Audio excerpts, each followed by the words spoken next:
ఈ యొక్క లింగోద్భవం జరిగిన రోజునే మనం మహాశివరాత్రిగా ఉంటాము. అలాగే ప్రతి నెల మహాశివరాత్రి వస్తుంది. కానీ ఈ యొక్క మాఘమాసం బహుళ చతుర్దశి రోజున వచ్చేటువంటి శివరాత్రిని మహాశివరాత్రి అంటారు. అలాగే ఈ చతుర్దశి రోజున ఆ యొక్క స్వామి లింగోద్భవ రూపాన్ని దాల్చినటువంటి రోజునే మనం మహాశివరాత్రిగా పరిగణిస్తాము. అంటే ఈ బహుళ చతుర్దశిన స్వామి ఒక లింగ రూపాన్ని ధరిస్తాడు. అందువల్ల ఈ మహాశివరాత్రిని అత్యంత వైభవంగా అందరూ ఉపాసం ఉండి స్వామివారికి అభిషేకాలు చేసుకొని స్వామివారి యొక్క కృపకు పాత్రలు కాగలుగుతారు.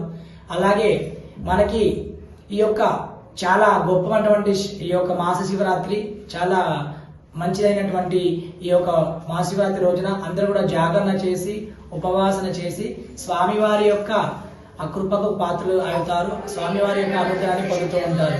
ఓం నమః శివాయ. మరి దాదాపు 50 నుంచి 51 సంవత్సరంగా ప్రతి సంవత్సరం పెద్ద ఎత్తున చేస్తూ రాజు పెద్దగా ఈ కార్యక్రమాన్ని కూడా అందరూ భక్తులు సహకరించి ముందుకు వచ్చి కార్యక్రమానికి ముందుకు వచ్చేందుకు చాలా పెద్ద జరుగుతుంది. ఎవరు కూడా కాదనకుండా ఈ కార్యక్రమానికి ముందుండి మేము ఉంటాం రాత్రిపాటు ఉన్నట్టు కార్యక్రమం చేద్దామని అందరూ ముందుకు వచ్చేస్తారు. ఇప్పుడు భక్తులకు కూడా 6 గంటల నుండి అభిషేకాలకు సమయం ఇచ్చినాం. 1 గంటలకు అభిషేకాలు ఉంటాయి.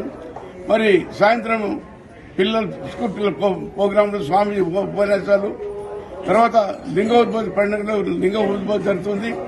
ఆ తదుపరి మళ్ళా రాత్రి 12:30కు శ్రీ శివపార్వతుల కళ్యాణం శ్రీశైలంలో ఏ టైం జరుగుతుందో ఆ టైంలో మనం కూడా శివపార్వతుల కళ్యాణం ఘనంగా జరుపుకున్న తర్వాత ఇక్కడనే మన స్థలంలోనే స్వామివారి ఊరేగింపు తీసుకుంటూ ఓం నమః శివాయ.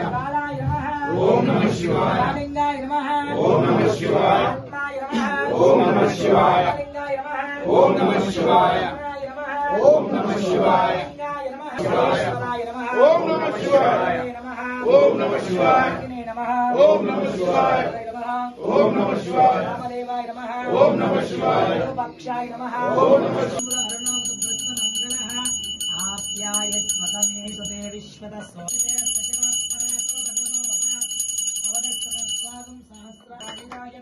దృష్ణమే నమో బాబుభ్యం పశూనాం పతయే నమో నమో సత్యంజనాయ విషీమదే పదీనాం పతయే నమో నమో బభ్యుసాధ్యాతినీనాం పతయే నమో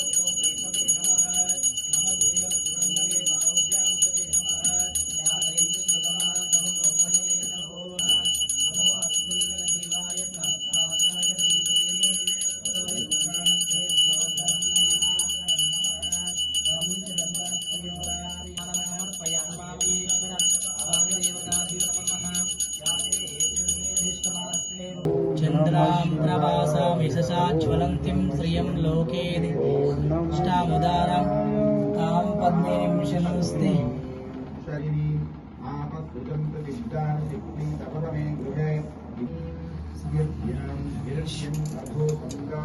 శుభ్రం యజ్ఞోపవీతం బలమస్తు తేజః యజ్ఞోపవీతం సమర్పయామి. ఉమామయేశ్వర అదినో దేవ సోమః వస్త్రయుగ్మాం సమర్పయామి. ఉమామయేశ్వర స్వః. ఓం అభివస్త్రాః సువాసనాః నశవితేన సుదిగా పూజమానాః అభిచందవర్తవరణ్య విశ్వ నదినో దేవం శివార్పణం. కోటి సహస్రేషు అశ్వమేధ శతాని చ ఈశానం. గంధం భవతి చంద్రమావాపం పుష్పం పుష్పవాం ప్రజావాహన్ పశుమాన్ భవతి.